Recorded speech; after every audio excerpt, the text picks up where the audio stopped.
But I think the torch has been passed. I saw it again yesterday. Well, do you remember, Joy remembers, the first finals LeBron broke through and won against the Baby Thunder? He just... Why they baby? Because they'd never been there before. And they somehow made a bunch of threes, and they got past the Spurs, and they're like, wait a second, we're in the finals. How do we do this? This is how it works. Everybody is a first time for something. That's how it works.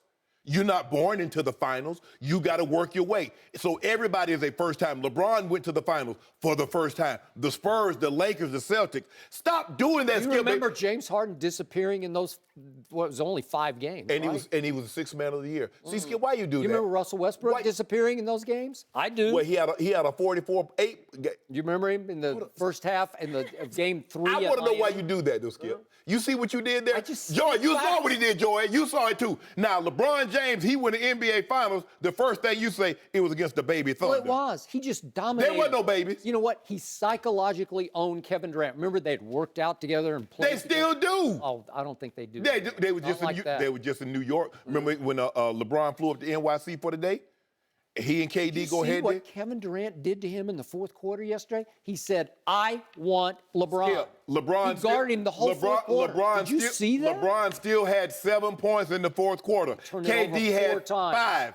Did he shoot an air ball from 3 with Kevin all over him? Yep, he did. All I'm saying is LeBron is still number 1 in fourth quarter scoring. He's still number 1 in clutch fourth quarter scoring. He's still number 1 in. He's number 2 in PER. Stop it, Skip. They played nobody until yesterday. Stop it. He finally got tested by Kevin Durant. Don't do that, Skip. Who looked like the better player yesterday? Don't do that. Kevin Durant. He is reinforcing what we saw for the first time. So I just want to make just so I'm correct. So we go by game. Not body of work, not this season, who looks like the better player. We're just going to take one game. Christmas Day is a big deal. Okay. And guess what? Jay Cutler is better than Tom Brady. Because Jay Cutler is better than Tom Brady. Because did you see what he did on Monday night? Did you see what he did on Monday night? That's what I thought. Tom Brady is running away with the MVP. You're going to have to swallow that one. Okay, then. January 15th, you get another shot back in the King's Palace. Yeah. So that's a big deal. It ain't no big deal. Because it's a statement game. Ain't no statement. Who are the 2 biggest stars in the NBA? 2 biggest stars. Who are they? If LeBron, I don't think there's any doubt. It's LeBron and Kevin Durant. If LeBron goes 0-2 in the regular season against Kevin Durant, if he goes 1-1, that doesn't change LeBron's status of Tom. Who has the highest selling shoe of current NBA players? Who is the biggest draw? So Michael Jordan. Skip, I'm talking about current players. Oh. We're talking about current players. Well, it feels like he's still playing. No, it doesn't. Yeah, because you keep trying, because you don't want nobody to do anything that, Michael Jordan would have did this. LeBron cured cancer. Well, what are you going to do about diabetes? Oh, come on. That's how you do it too, Joy Taylor. I'm tired of you up here with Skip. Skip Bayless, you know what? I'm tired of you doing that to LeBron. Every time he does something, you minimize it. Oh, the Baby Thunder. Oh, they were They were. Ray Allen hit that shot. The Spurs were psychologically done. They could never come back. Well, they were. They were. It's the greatest clutch shot in the history of clutch shots. It was a good shot. You know what? I'm going to have to start bringing my stuff and putting Wasn't it a good shot? I'm going to have to start putting this stuff in here because that's the only way I can do it. I need something to calm my nerves. Great Magic Johnson sat right here on Undisputed, and when we asked him about Rockets and Thunder, he said he liked the Thunder's chances a little better than the Rockets. And I was surprised he would declare that on national television, number one. But I was pleasantly surprised because I agree with him. I like the Thunder's chances going forward just because I've never trusted either Chris Paul or James Harden when it really, really mattered, such as Game 6 against the Spurs. Last year, James Harden, that was the all-time disappearing act, drove you crazy. Man. Yeah. And you can't lose by 100 on your home court. You cannot. And the third wheel in that equation is Mike D'Antoni. I don't trust him in the postseason either. So the combination of those 3 together, I don't know, could maybe Chris help cancel out James Harden or vice versa? Maybe. Are we going to, will Chris be healthy? Because what we've seen from him come playoff time, Skip, it's always a hamstring. I mean, one year it was his thumb, and the next year it's his knee. So it's something with him. Will he be able to be counted on? So I realize it is very early, but this was a Christmas night game. Little bigger deal than most regular season games to these guys.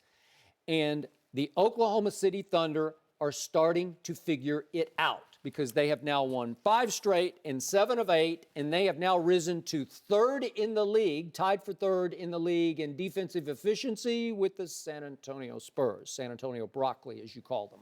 So my point is, I'm seeing a new Thunder. I'm definitely seeing a new Russell Westbrook. I'm seeing changes in him psychologically that I have not seen before. And you know what? It may start with Russell having a brand new son in his life, little Noah. And that's all he wants to talk about in the post-game interviews is Noah this, Noah that, Noah's first Christmas yesterday.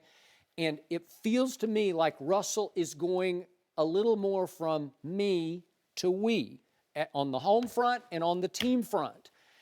Russell won the MVP last year. He averaged a triple-double last year. He did that. It's over and it's done. But he had to watch his former running mate and co-star go win finals MVP, and I think it tore up Russell Westbrook. So now his priority seems to be, how can I figure out how to go win a championship? Is this team good enough to win the West? I don't know, but I give it a shot, a long shot, but a shot, because all of a sudden, Paul George is a little better Oladipo to me, and he's got all the right intangibles. He's a good co-star. He's a good second fiddle. Right. He'll do the dirty work. He will definitely defend. Yes. Robertson will definitely defend because Yes. we know he can't shoot free throws. Ugh, it's just ugly to watch, but he can defend you. Hacker Robertson. Hey, Steven Adams can defend and he can score a little bit. I know you've been hard on him, but he's been coming alive. He's been coming The last around. 8 to 10 games, Skip, 20 and 15, 15 and 10 is not bad.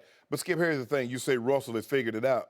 Yeah, what he's figured out, I need to shoot more, and they're going to shoot less. But he's still leading the league in assists, 9.98. Let's say give him 10 a game. He should. What he should have done all along is be Russell, because he shot the ball 24 times. Paul George had 15. Carmelo had 12. So we're starting to see, because Skip, remember early on it was even.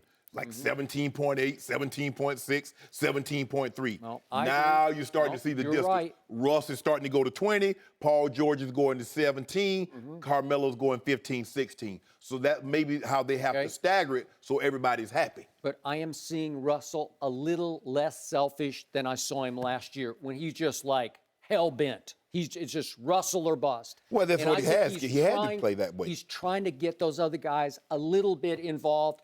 And they finally figured out that Carmelo has to be Kyle Korver. And I think he's accepting his role, because guess what? He's in somewhat the same boat Russ is. Yeah. They need to win something. Yes. To have something to show for their career, right? Well, at least Russ can say, I did go to an NBA Finals. He could say that. Melo's only been to the Western Conference Finals That's once. it. Yeah. Here it is, 15 years, and he's only been to the finals.